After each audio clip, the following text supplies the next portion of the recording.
angry. I'm so angry.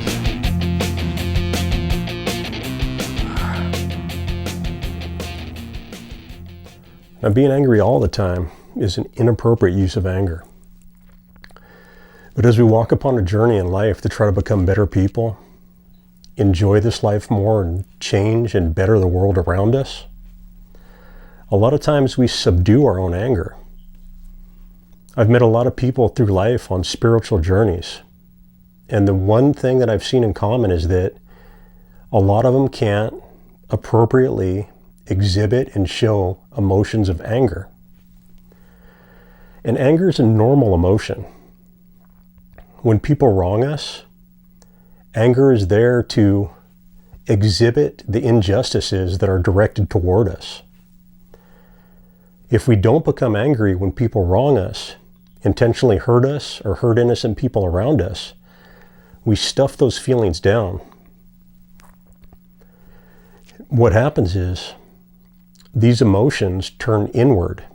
When people turn these emotions inward on themselves, one of the main results that happens is elevated blood pressure.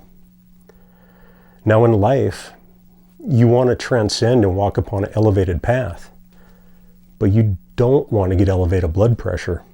This leads to coronary heart disease, along with an improper diet. Anger is there as a tool.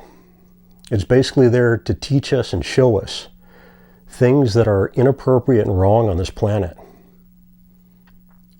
You can also use anger beneficially as a source of energy. Many times in the past, when I'd become angry, I would vent it inappropriately, and the consequences would be negative. So my anger would cause more anger from other people, and it would come back toward me. What I learned is, though, I took this energy and channeled it into a positive form. For me, it was the martial arts. I could get extremely angry at something, but then I would vent and channel all this energy in one direction. My workouts became better. I got in excellent shape. And all the stress was alleviated from me. It was like a relief valve. Now I have some friends that never had this type of relief valve. I had a friend of mine that worked in the administrative industry, very demanding job. And she would never vent her frustrations when coworkers took advantage of her, stole her work ideas. It was just, she was in a horrible cutthroat environment. It got to the point so bad that instead of venting her anger, she internalized it. For her, it didn't elevate her blood pressure. What happened with her is she ended up developing ulcers, serious stomach conditions. She was essentially destroying her own body because she couldn't release natural emotions which were within her.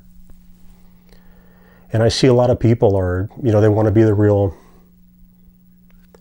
spiritual, enlightened beings, which we all strive for if we're on this great path.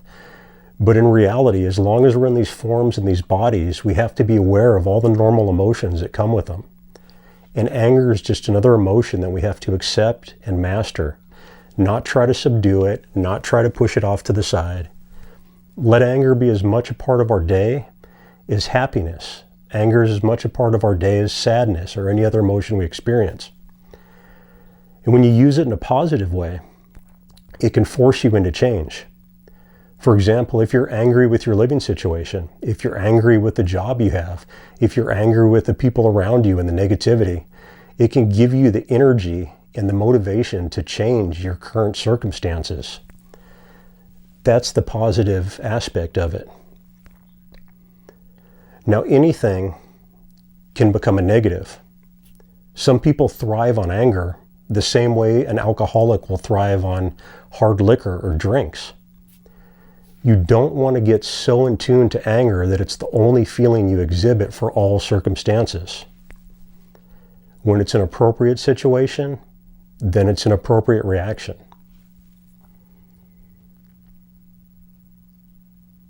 I hope everybody's doing well.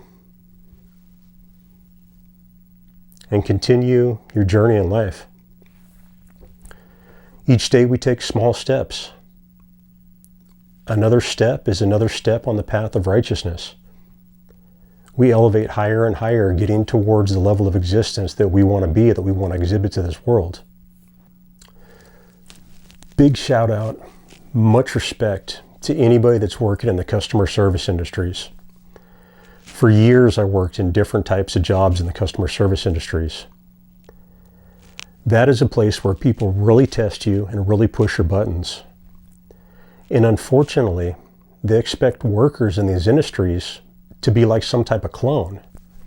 They expect them not to have emotions, not to get angry. And a lot of the customers that come in there, first off, let's just say the majority of them are really good. If they weren't, the job would just be completely impossible to do. But most of the people that come in have a pretty friendly disposition. They try to help you out. They're actually there for a product. They understand you're doing a job, and they're not going to vent their abuse on you. But there's a small percentage of the populace that what they do is they take all their life frustrations and they vent it onto the customer service worker.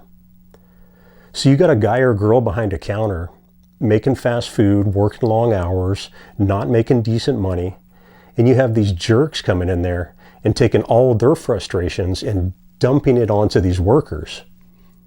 Because they know the business model is the worker's not supposed to show emotion or anger back towards the customer. And when I was working customer service, I started thinking about some stuff. I started thinking, do you know the stuff these people are saying to me here? If I was walking in an alley, they wouldn't say anything to me. You know, I'm wearing a nice long sleeve shirt. They can't see my tattoos. But if me as an individual, 6'2", 240 pounds, if I'm walking in an alley, they're not going to be rude and use these little derogatory comments toward me. But because I'm trying to do a service, a job, they think they can come in there and just vent all their aggressions on you. So having worked in customer service industries, I have a lot of respect for people behind those counters. When I go shopping somewhere, or I go out in public, or I'm dealing with any transactions, even if a product's not in that I want, I'm always appreciative to the people that are working in those industries. You know, example, I go into the store, I'm looking for something I want to buy. I ask the clerk, is it in stock? He goes back and checks. He comes back, tells me no. Thank you. I'm happy you went back and checked. I have the same reaction when I don't get what I want as a reaction of if I didn't get what I want. I have the same reaction if I get what I want, and I have a similar reaction with clerks if I don't get what I want. But too often people, if they don't get their way, they vent on the workers. And as a customer service worker, when it comes to anger, you are allowed to experience anger when people are rude to you and belittle you. I have a technique for you. Angry customers all the time come in, and what's the first thing they say when they want to scare an employee? Let me speak to your manager. Can you get your manager in here now? I demand a manager. Well, guess what? You can take that same scenario, flip it around and reverse it. Now, when the customer comes into the store and they're acting rude to you, and I've done this. I was at a customer service job years ago. A lady was extremely rude to me. I felt my blood pressure elevate. All my endorphins were going. My natural anger instincts were taking over. You know what I did? I said, excuse me. I got on the phone. I called my manager. I need you out here right now. I called my manager on the customer. The manager makes more than you. The manager's job is to deal with customers. It is not the manager's sole responsibility to control the employees and make sure the employees are always doing their job. It is also the manager's duty to be a screen, to be a block and a shield for inappropriate behavior from customers. Because we live in a huge, crazy world. And anybody that's been here on this planet any amount of time knows how inappropriate some people could be. So take your anger, exhibit it, direct it in the proper channels. If you're in the work environment, use your managers. Take your anger, direct your manager towards the customer. The customer doesn't always have to call the manager on you. You can call the manager on them. Vent your anger in positive ways. Find a sport, a hobby, anything physical you love to do. You need to do something physical, and you'll find that you have extreme amounts of energy. After working customer service, I do martial arts. I would train for half an hour to 2 hours longer than I normally would have trained on my own, just because I had that extra energy in me. So take the negative, turn it into a positive. I hope everybody out there is doing well. I hope you're all happy and living the best life possible. And every day, try to do something to just take a step, a small step onto an elevated path. Try to continuously move into the higher planes of existence. Change your old thoughts, change your diets, change everything, and the world just becomes amazing. I wish you well. Best wishes.